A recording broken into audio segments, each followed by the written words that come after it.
Go ahead and record this. All right. This is our next to last Faculty Fellows presentation for the fall. And we have with us Dr. Anwar Ahmad. He is from the Department of Biology.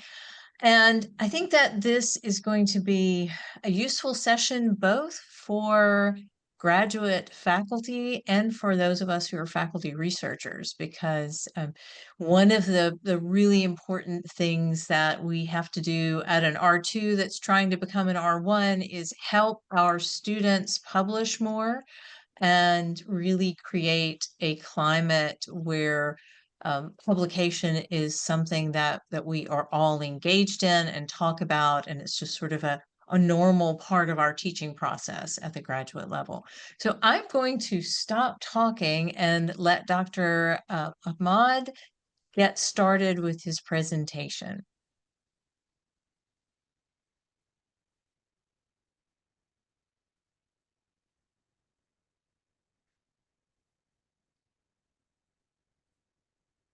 All right, can you see the slides, Dr. Ahmad?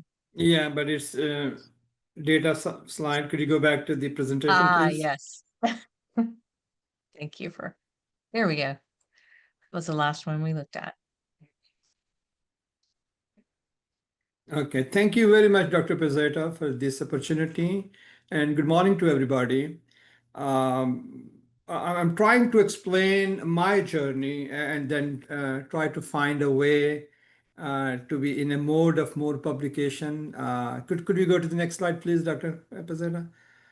The question now is that given that we have so much opportunities and tools available compared to, let's say, 30 years ago, from literature review to data collection to data analysis, where we used to literally spend, if not months, but days from one aspect to another aspect. Now, if you look into the progress we made during last couple of decades, we can do the same thing, if not in days, and not in hours and day now.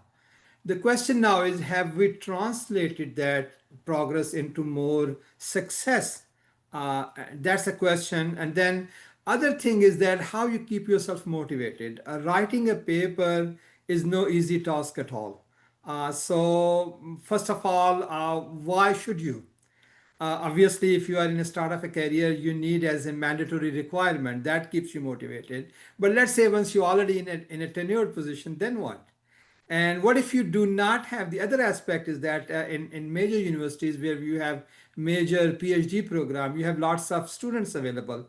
Over here, we do not have large PhD program, so we always struggle for having PhD students in our class or in our as a major professor. So for me, that was a major challenge, that since we do not have a large PhD program, how to not only find students at a graduate level, but also keep yourself publishing. If you are in that mode, and if you're not doing, you may have experience as I did, that you have that itch of doing it, and then you're unable to.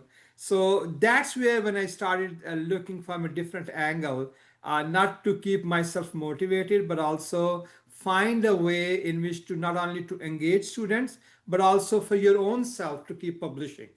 So that's how it all started. I was fortunate to have a PhD class when I started, and then a master. So when we had those PhD students, and the good news was that I had a small cohort.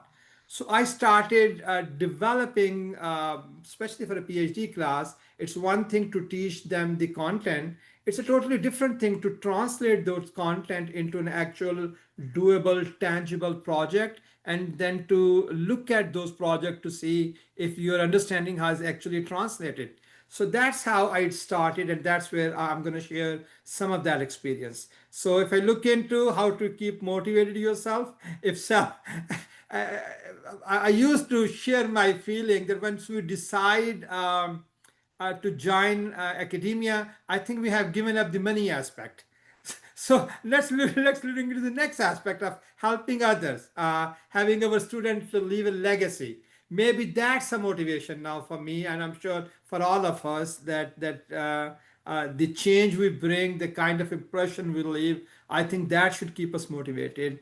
And then finding a student and then translating that motivation in them, that's your next, that's my next, and of course, all of us next task. And then the third thing is to actually do that project. If you recall, it's like raising a child, developing a manuscript, believe it or not. It's like from birth to to making them to to adulthood. It's the same way. So divide and conquer, that I have learned over the years. Could I have next slide, please? So find your, so to speak, your niche. What motivates you? Uh, is it your tenure process? Is it your student development issue? Is it your keeping yourself moving on? There are various ways. And then comes to what you want to work upon. For example, if you look into Mississippi, believe it or not, everything you look at it from health disparity to other, we find everything in the bottom.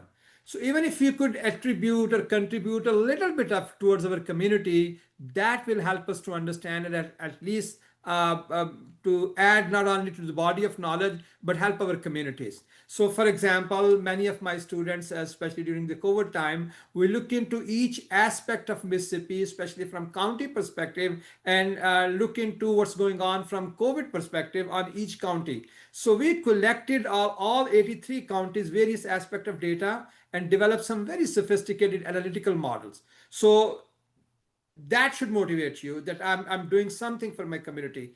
And if we look into international student, sometime we find them because they are away from home and they have this urge of helping back. So many of my international students, and I'll give you example. For example, one time we look into a paper where we try to compare the HIV data with the US data from sub-Saharan African countries, and that paper got most citation for us. So recently, another student of mine, he came from Nepal, Kathmandu, the big town over there, and he's trying to understand the pollution data over there.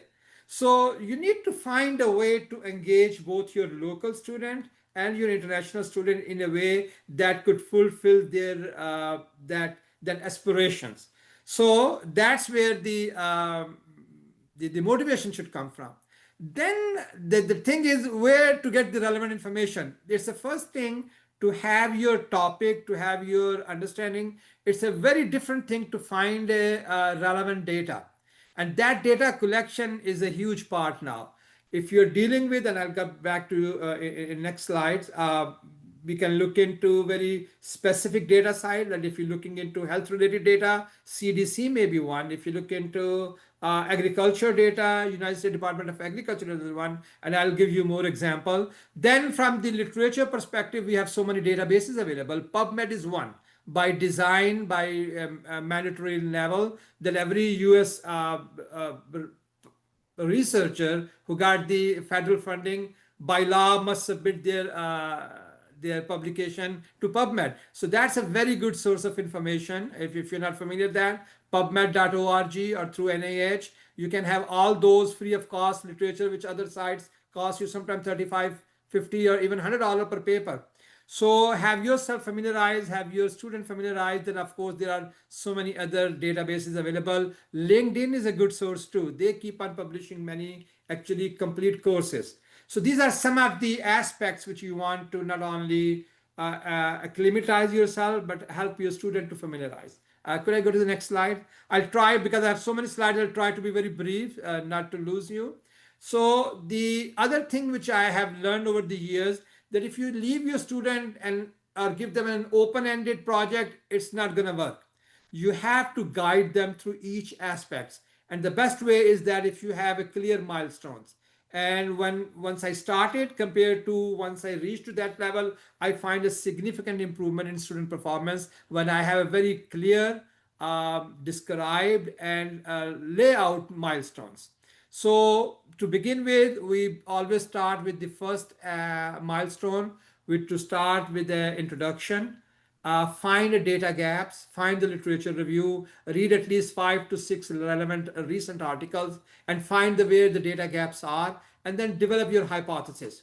Keep in mind you have only 16 to 18 weeks of time frame, and within that time frame, you have to have a tangible data to prove your hypothesis. So do not overspread. Keep very focused, have only 1 to 2 objectives, and those objectives should have a clear data availability. Okay, so your first task is to find all these things, find a topic, find a gap in that topic, find where you could contribute, and then develop a very doable, very pragmatic 16 weeks time frame hypothesis which you could actually test. That's your first task, and it's in own right. This is not an easy task. This is a very daunting challenge. So you have to guide your student from each aspect. One aspect is that you take them through, help them understand how to access PubMed, how to access using keywords. Sometimes they use one thing. One of the problem which I see or observed in my student, that they start with a lot of vigor and then they hit a snag. Then they come back to me, Dr. Ahmed, I want to change my topic. And I always advise them, it's like you climb a ladder, go to third and then come back and then start again. Don't do that. Just keep on pushing yourself and find a solution, because that in itself will guide you how to navigate when you hit a snag. So your first milestone is very critical because that you set a pace. I could have next slide, please. Okay, so then I was fortunate enough that I got a few grants when I converted all my coursework into online. So everything, all my courses from undergrad to grad are available on Canvas. So I set up a very elaborate Canvas framework where I have everything available from my presentation to discussion to critical thinking to exam to slides and each aspect in between. So I clear a milestone, and on each milestone, I have a very detailed description what my expectations are and what they need to give me back. So make sure that you have, if you go through that route, that your milestones are very clearly laid out, and each milestone has its own rubric, has its own description, and has its own sub milestone to guide them that if they hit a bottleneck, how could they remove that aspect, that problem, and move forward. So having that on Canvas, although it's a lot of time and a lot of commitment I'm asking you, but that will help you down the road to free much of your time. Next slide, please. Okay, so these are some of the milestone I developed. You could, of course, based upon your need, your understanding of the issue, and of course, how you want to navigate, create those model or create those milestone. The next milestone is always your data identification, and that's a major problem sometimes. For example, if you look into health related data, and if you try to reach to Mississippi Department of Health, we always find not much of information over there. But however, over the years, we have realized that if you contact them, they are helpful, although most of the data may not be readily available. So depending upon your data need, you need to identify. You need to have those sources available. If your local data, national data, international data, and then you have a specific organizational related data, there are of course a lot of information available, but that requires a guided approach how to find that. Then once you have your data, what are you going to do with that data? Because you will be collecting data from various sources, then you have to bring it together, have a data, what we call the data cleanup, have your variable put side to side. And I always advise my student to create a master Excel file where have a separate spreadsheet for each of data source, and then pick up your variable of interest in one sheet and then look at them side by side. That will guide you what kind of a analytical methodology you are going to look at and what will be most appropriate methodology, because once you start looking at data, it starts talking back to you. But then you also have another problem. Once you get data from various sources, it brings its own what we call uncertainty and variability. So you have to understand that bias, that would it be relatable? And once you conclude from such data, how much variability will be having an impact on when you speculate and when you extrapolate that data. Of course, then after you do that, then the actual data analysis, and there are so many these days helps available. You have lots of website which could guide you for your data analysis. Jackson State University Information Technology page gives you an access to both SPSS and SAS free of charge. Although SAS is a big file, sometimes you have to take your laptop to them. But then SAS also, good news, SAS also give free of charge to academician, both student and professor, to their new SAS studio. And I have that web page available. I'll give to that. So once you go through the analysis part, then you have actual results. Now we have another challenge. If you look into the SAS output or SPSS output on your data analysis, sometimes you have a 50-page or 100-page long output. So how are you going to understand that part? If your student do not know how to look from or search from that analysis, how would you summarize your results?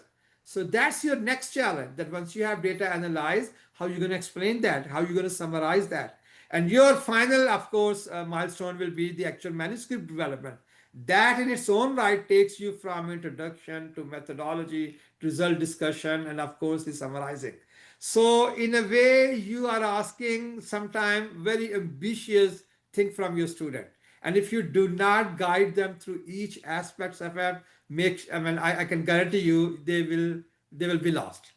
But if you keep on guiding them, the good news is, and I can tell you that we did produce paper, we did publish paper, and we did present both nationally and internationally from 16 week semester long classes. So I'm telling you, although it sounds difficult, but still it is doable. But you have to be very focused, you have to be very organized, and you have to be very specific in your of course results.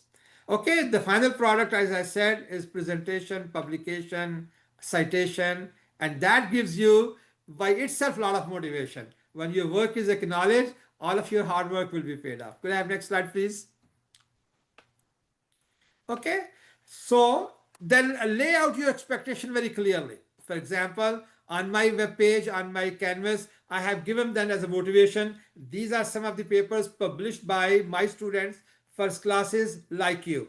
So if you do that, next time your name will be there. And that's a big motivation. So give them a detailed expectation, what you want from them, what you want at each milestone, how you're going to navigate them, how you're going to make them make sure that they accomplish that. So your detailed outline will help them tremendously.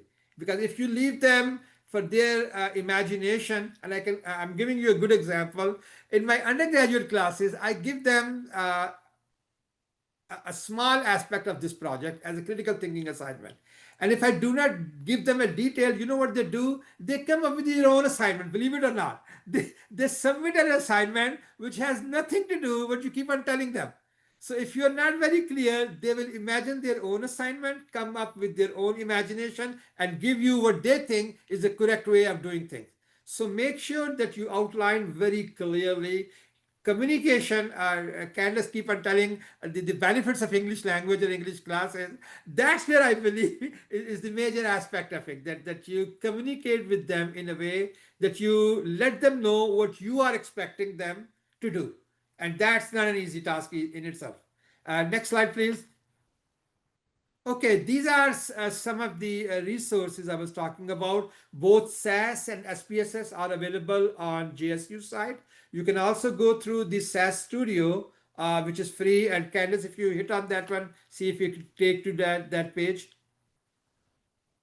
And if you are a professor or a student, they let you download that SAS Studio free of charge. And it's a very good tool. It requires a little bit of effort to understand, but it's a powerful tool. You can use both their editor to write a small program, and these days writing a small program, you can always get help from Google or other aspects, the AI help to write the code. But if not, they also have they can also create code for you. So it requires a little bit of effort, but it's a very powerful tool. Once you have that tool, you can analyze very quickly. And if you think sometimes we find it problematic, then I also have developed some very basic model using similar methodology, but on my spreadsheet. And I'll demonstrate that if you want to do like very basic analysis like descriptive stat or correlation or some other, you can find those very simple tools. So could I go back, Dr. Pazita, please? Okay, so then if you look into LinkedIn, they have several courses available which are very handy. I give them their references to my student and let them know that it's not mandatory, but if they want to dig in further, on Python and SAS and SPSS. They take you through in a step-by-step manner to understand each aspect. So motivate them. Sometimes students find it difficult because you are already giving them so much content and so much to do. And on top of that, if you give them further information, sometimes it may be counterproductive. So navigate, tread them carefully. If they need it, they can have that access. If they don't, let it pass. Next slide, please. Okay, so look into now data collection. Dr. Pazita, could I have the first one if you could? Uh, um, there are lots of data sources, like I said, available. If you look into very basic aspect, this is a model I developed using a very simple step-by-step procedure on correlation and regression. It's one of the commonly used procedure to find correlation between variables. Like for example, if you have inoculated COVID vaccine, and if you did, then what are the chances that you develop COVID? And if you find a relationship between them. So it's a very step-by-step procedure. If I look into this one, if you the way this model is developed, if I remove all these two variable and put my own variable, in a second it will give you your result. So you don't have to do anything. All you have to do is to bring your own data and then plug in the data, and it will create the entire model with the graph. So it's very simple for my student. All they have to do, but I still ask them to understand how we develop this model. For example, if you look into the parameters of this model, it's one of the simplest regression model where you have a predicted variable based upon intercept and slope multiplied with the independent variable. It may be a lot for you, but it's still a very simple model. So I can teach them how to develop these very simple parameters using spreadsheet. And if they even are unable to do that, all they have to do, bring in their data, plug in the data, and the new model will be developed in a second without they are doing anything. But still they need to understand this black box kind of approach, that once you plug in, what you're getting out, and then how would you explain that? For example, now coming on to the data side, this data came from one of the long observational study going on in Massachusetts since 1948. Similar to that, we also have a Jackson Heart study. I'm not sure how many of you are familiar. It started in 1998, Jackson State University, Tuglu, and MMC is a part of that study. And we have lots of very good data available. Not readily available, but if you approach them, write a simple proposal, they will give an access to that data. And that data is a rich source of data on more than 3,000 cohort of African American in the state of Mississippi. And that will guide you to understand what's going on in that cohort and find a simple relation or whatever that you want to do. So identifying the data, giving them a tool to analyze the data, and giving them a simple access tool where they are not overwhelmed. Could I go back to, so this spreadsheet gives you both the data set, the correlation, and the regression. So my students are required to look into, this is for my basically undergraduate class, but senior classes also can look at it and then go through the basic. Okay, so where you find the data, that's the first task. Depending upon, like I said, you can look into various sources, and sometimes you find yourself amazed. For example, my last student who's working on Nepal, he find much of his data from the US Embassy in Kathmandu. I was not expecting that. I mean, mostly you're looking into either State Department of Health or local department, but US Embassy in Kathmandu keeping that data. So that was a new revelation. So driven by the need, driven by various things, you can find data from various sources. So it's very critical that we understand the data need, the data availability, and sometimes unusual sources of data. CDC I mentioned, local Department of Health I mentioned, agriculture, USDA is a big source. International data, if you look into WHO, FAO, if you're looking into animal-related data, Office of International Epizootics is a pro, local embassies, literature review, and so on and so forth. The list is endless. So you have to identify and let your student know where you could find some of these. Next slide, please. Dr. Co seems to have a question. Dr. Co, do you have a question about the data? Yes, ma'am. Would you show the Excel sheet one more time? Because Um, I have been working on time series analysis. Yeah, please go to the Excel sheet. You're just one we slide can, back. I can share it with Okay. you afterwards. Yeah. Yeah, Okay. the Dr. Koi, if you need usually, further help, yeah, we can always yeah, discuss and then, yeah, yeah. Okay. usually regression analysis give you a linear line, but your predicted value does not follow linear line.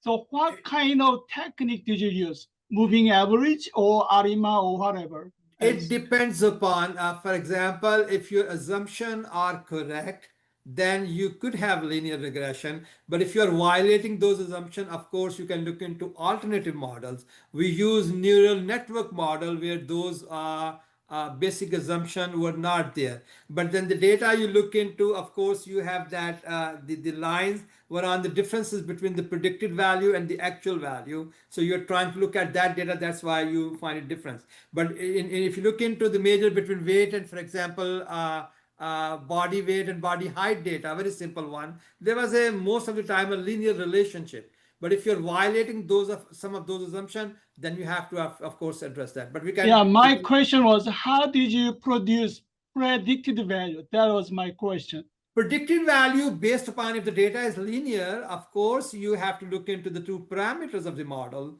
both slope and intercept, and plug in those. Is that what your question is? You must some formula or technique to produce predicted value, and then you can measure difference between actual value and predicted Yes, that's value, what that's and what we then you that can evaluate your modeling. So my assumption experience tell me that multiple or simple regression give you a linear line, but your predicted value does not follow linear line. So I am interested in how did you get predicted value? That is a kind of statistical question. I don't know I'll how you do that. okay, That's my question. okay, can we address, maybe let me finish and then can we address maybe in a Yes, more, sir. well, Yes, sir. okay, okay, Yes, sir. okay. This is the some of the analysis methodologies. It's always good approach to begin with your descriptive statistics with the mean, median, and spread in your data. That will give you a good brief overview of your data. And then you move to the next level, like Dr. Ko was mentioning. Then if you want to find the relationship, simple correlation, regression, assuming that the data is linear. If the data is not non-linear, then you go to a more advanced modeling approaches. Then you have, of course, classification where you want to differentiate between your independent variable depending upon your response. If you have two means to compare, t-test is a good approach. If you have more than two means to compare, analysis of variance, and you have analysis of covariance, it depends upon your data needs, requirement. You keep on building more complex model. Okay, and then of course you have advanced modeling approaches.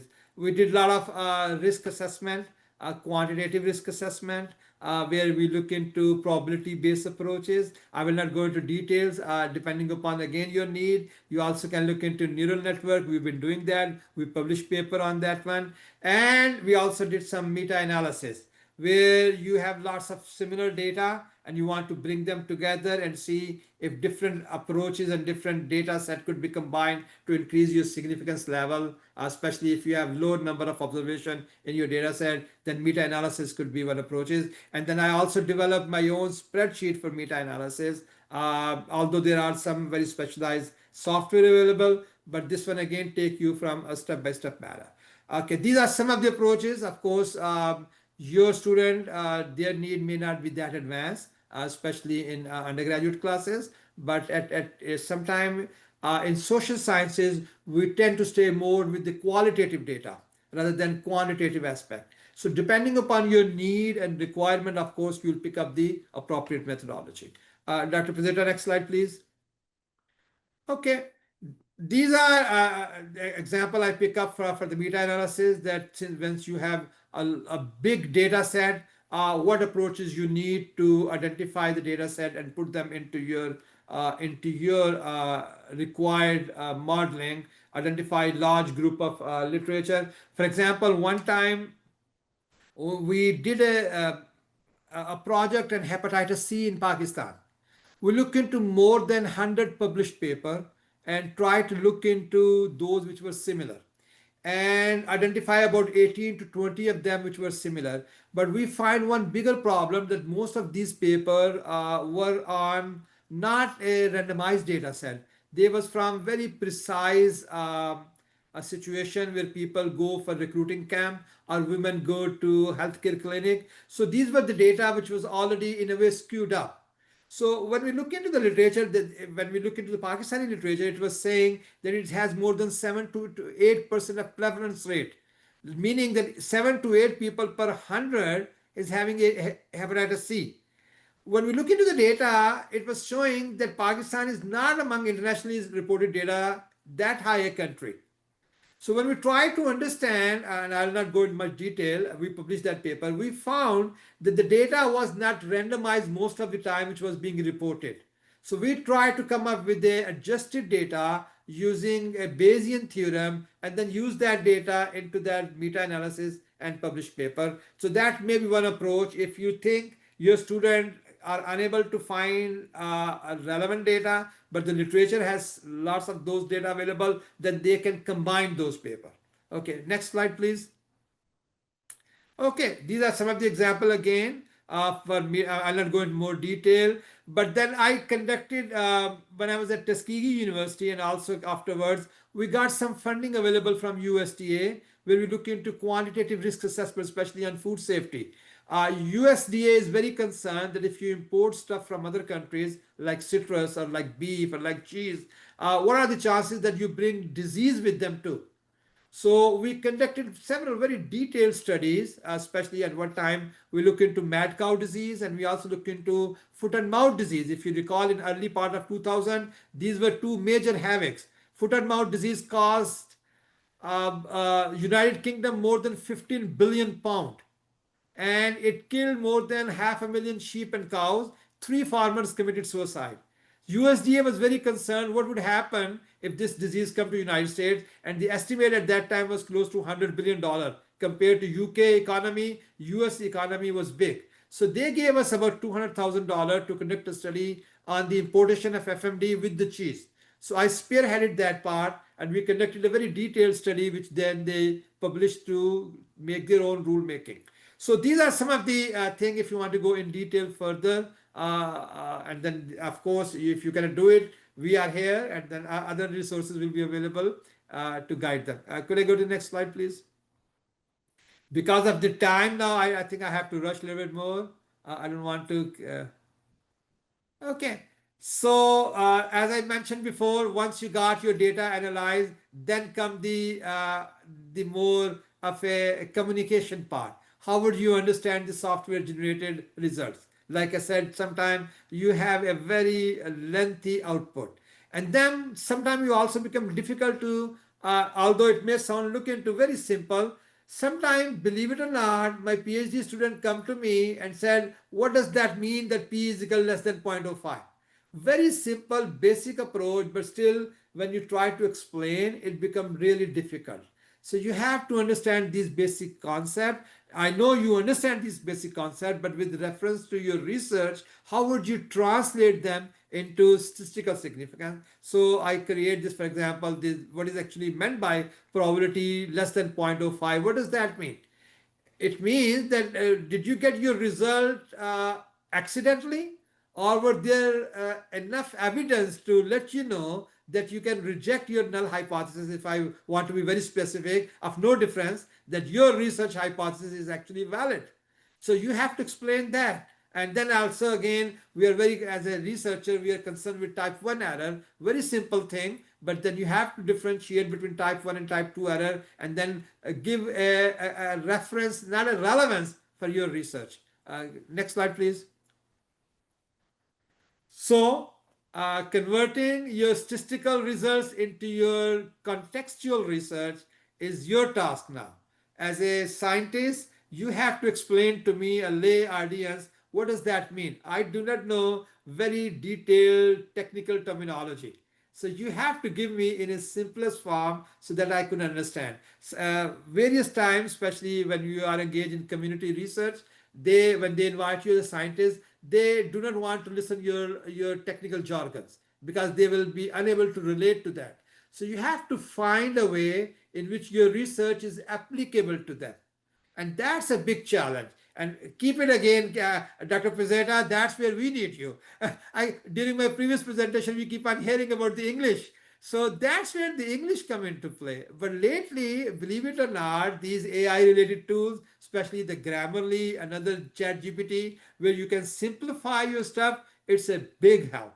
So that's where when we are struggling with AI generative help, that's the point. I mean, help us understand. I've been using Grammarly, that is helping me tremendously. I've been using, for example, on my various aspect of a write-up that I write with my own, and then afterward get the chat GPT help. I look into if it clarify, simplify, or clean it up.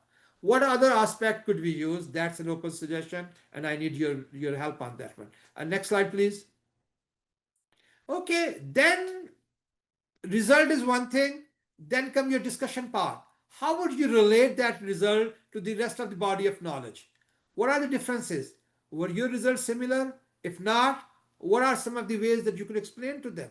If it's not similar or if it's not different, does that mean that your research failed? Not necessarily.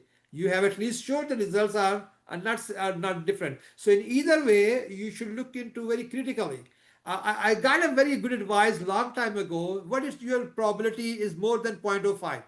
Does that mean that your research is not different, is not significant? What it's only, instead of 5%, is 6%. It's only letting you know that you have an evidence. You may not have enough data. You may not have enough observation. You may not have enough variability captured. So go to the next stage. So it is guiding you. So research should guide you to go to the next level. Okay. So that you need to, in your discussion, find a relevance, find the data gaps. Did you plug in the data gap? If not, what may be the reason? Okay. Were you able to contribute to the body of knowledge? That's what you have to discuss in here. And that's different from your results. Next slide, please. Okay. Then come the summarizing your results. You can do in a various way. All you have to do is to let me know.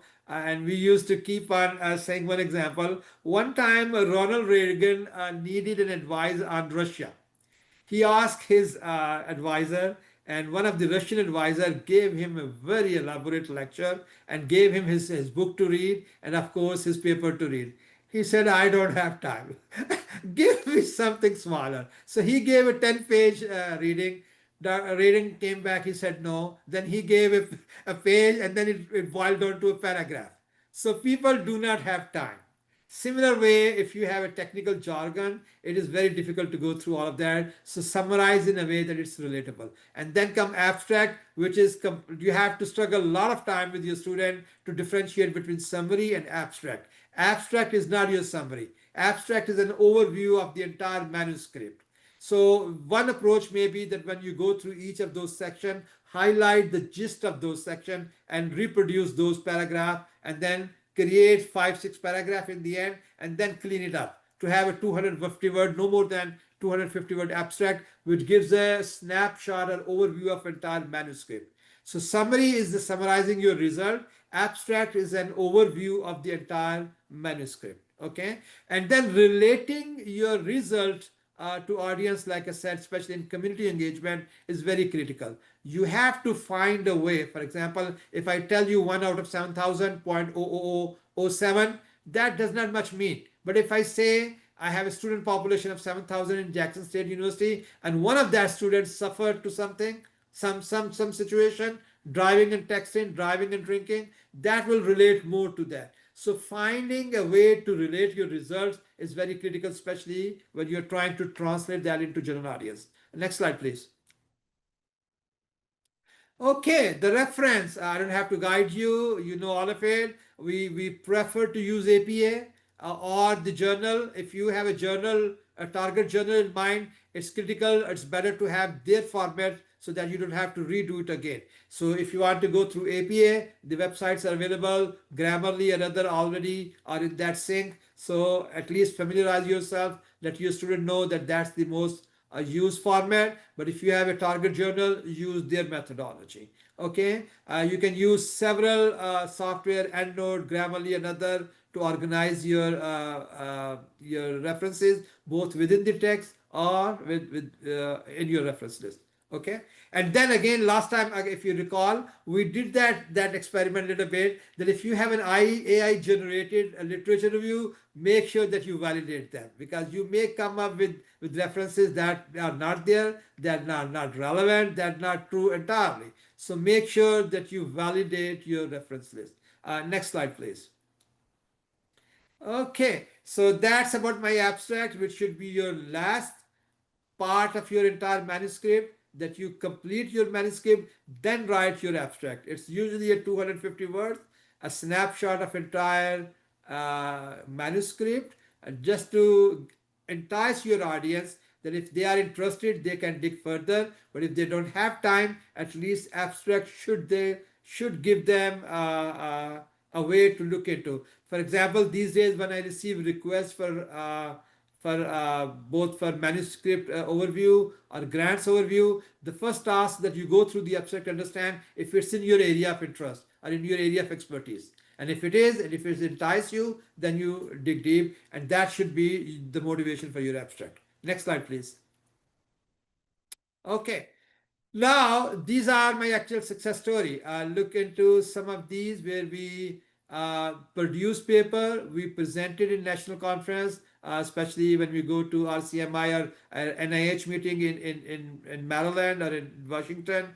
We used to have every year in Jackson through our RCMI grant, but lately the funds depleted, so we could not do that. Otherwise, that was a good a kind of a platform for our students. Other is Mississippi Academy of Science. They convene their meeting every March and April. That's relatively easier and inexpensive for our student to go because it's not too far away. So that's give them a motivation that if they have a forum or a platform where you can present their paper, and if they cannot, as a researcher, as an advisor, you can present, of course, acknowledging their name.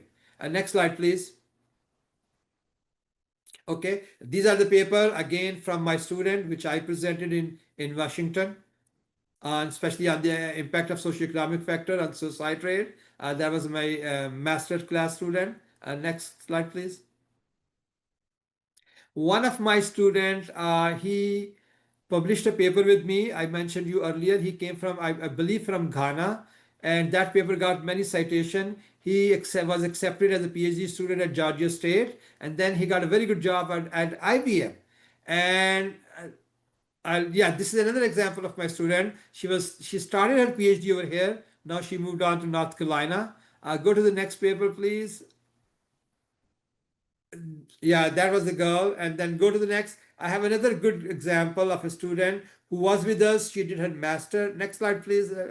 Yeah, this one. She went to Johns Hopkins and she is about to finish her PhD. And if you look into her portfolio, it's very impressive. She already has more than 20 publications.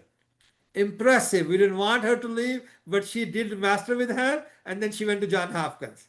So these are good good thing to brag about. You feel proud of your student that they reached to.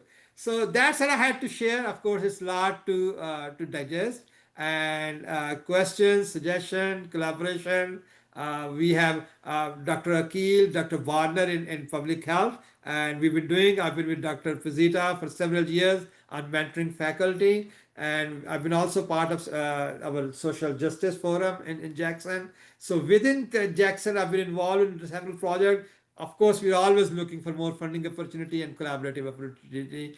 Thank you very much for your attention. And if you have any further, we can, of course, go through my offices in just Hall of Science 256. We can always go forward on that one. Thank you very much for your attention. I know it was a lot, but I really appreciate your attention. Thank you, Dr. Ahmad. Does anyone have any questions? I know Dr. Ko wants to have a conversation with you about your data analysis. So that'll be a great potential for collaboration. I Yes, was sir. thinking, Yes, sir. yeah, I was just thinking quickly about I think we lost him there for a second. About what you said about communicating clearly with students, that getting them to that point is often really challenging because they haven't thought that way. And since we've been talking about AI a lot, one of the things that I do is I write out my instructions and then I ask the AI, I want you to act as a student who has no research experience. Tell me where you are confused by these instructions. Um, and that has really helped my graduate students kind of make that transition. So I don't Other know if you, aspect, you're right, Candace. The thing is what motivates student. There's also clear correlation I mentioned again between the international student and the local student. And I try to understand that gap. What are some of the reasons? The local student, they have a lot at their plate. They're working, they may be single parent, they may be having a second job, and then they come to class. Compared to that, when the international student come over here, their focus is one directional, one dimensional. So I try to understand, especially how to attract my local student, and one of the thing which was helpful to motivate them to solve some of their local problems, because when they get recognition from that aspect, I think that motivates them. And maybe if you cut the task into doable short thing, the initial task is always a very high. If you look into catalytic reaction, your initial catalyst is that it reduces that chemical, that energy required to start the reaction. If you somehow reduce that energy level to start the reaction or to start the process, rest become a lot easier. It's an initial barrier. I think that's a problem. very true. Dr. Ko, you wanted to expand on your question? Yes, we had a great news yesterday. JSU IT team distribute email. Now faculty and students are allowed to use Gemini Pro 4.5 for free. Yeah, I And read last that. I read night that. Yeah, I read I that. tested. The problem I found is that deep research is not allowed. So maybe for graduate student, it could not be a big help. Yeah, I'm using ChatGPT. I'm paying $20 per month. Then I could see the power of a deep research for my research. So now is a growing trend across America is that some big universities have a contract with AI programs. So all the student faculty are using ChatGPT and other programs in campus. Hopefully JSU should work on that, not just to use ChatGPT 4.5 without deep research. I think deep research is a great function to improve our research productivity. I strongly believe that. That's one point. Thank you. I agree, but again, Dr. Ko, somehow when I use the self-policing, I guess, will be a major thing over here. As a self-conscientious scientist, you always want to make sure that the product you are producing is original. You can use help. My feeling is that you can use help to refine it, but your product should be your original thought process and your production. Of course, it's very difficult to police these days, how to use that, but as a conscientious scientist or researcher, you got to have your own product. I don't know how would you implement that, but that should be your motivation. Again. Well, I'm a political scientist. I'm a policy scientist. I do not believe in voluntary control. Now we are publish or perish world. In the case, everybody try to publish more papers. Then I we agree with need you. some. That's your choice. That actually that is a problem. Wherever they have this people are saying now the publication has become an industry. It's not quality anymore now because you are enticing with the number. The more you produce, the better you recognize. But how long? I think that will be recognized at some point. The quality, for example, if you look into a recent, I think one of the Nobel laureates, they were comparing them. One who got the, I think, physics, she published only 31 paper. So that does not necessarily mean that the quantity will lead you towards the higher recognition. Compared to that, other had, for example, one of the guy, he had more than 250,000 citations when he got the Nobel. But this lady got only 31 paper and maybe 1,000 citation, but still she produced a thing which got recognized. So I'm not sure whether I'm making a relatable. I agree with you that it's very difficult to police. It's very difficult to have a self-voluntary. But as a scientist, we've been raised that way. I mean, the integrity is the bottom line. But that's my opinion. Yeah, I think as a reviewer and an editor, I have seen a lot more. You talk about the citations. I always check the citations, and I've seen a lot more citations that don't exist, or links that point to things that aren't the thing that was cited, and that was really disturbing. I've had to send a few papers back and say this, you need to rework this. These citations don't exist, and I just can't accept this paper. And those are from scholars. So it's then almost impossible to expect students not to make those mistakes. We really do have to say to ourselves, it's my responsibility to make sure what I produce is mine. And even like I love deep research, it provides a lot of um, potential sources for me that I might not have found on our JSU databases, but I have to print them and read them and make sure that, AI's interpretation of them is pointing me in the right direction.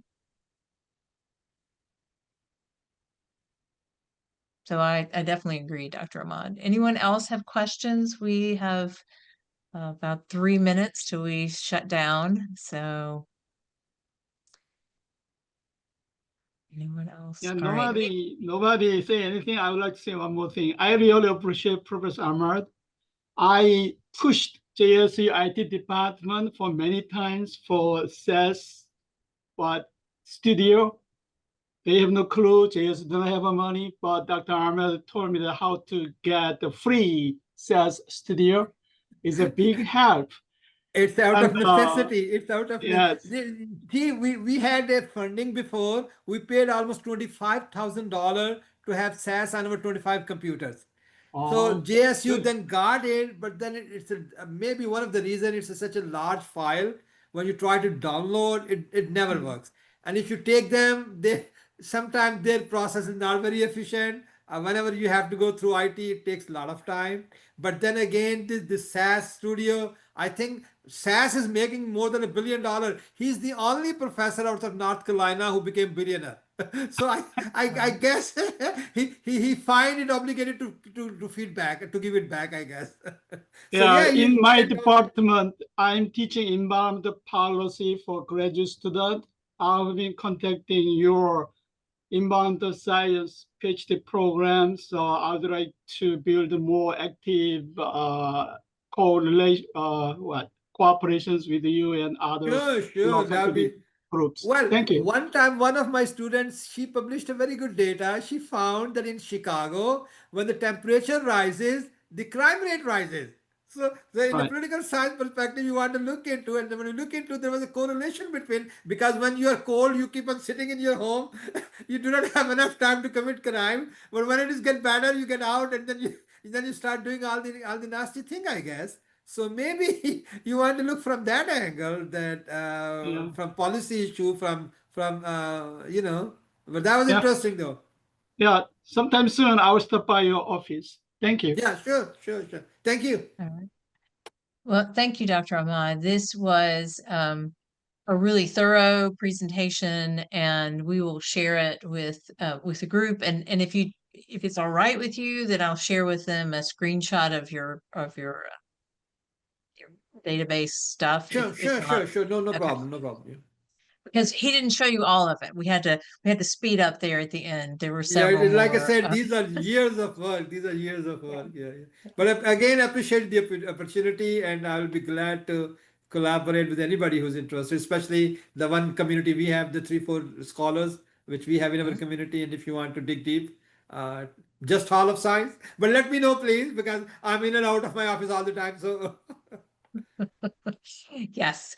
All right. Well, thank you. And Dr. Ahmad is doing a faculty friends learning community this year. So if you didn't sign up for it, you might send him an email and say, please, can I join your group if you're interested in looking at this concept a little bit more. So thank you all for coming. Thank you again, Dr. Ahmad. thank you very And we much. will see you all in a couple of weeks for our final faculty fellows teaching and learning for the fall.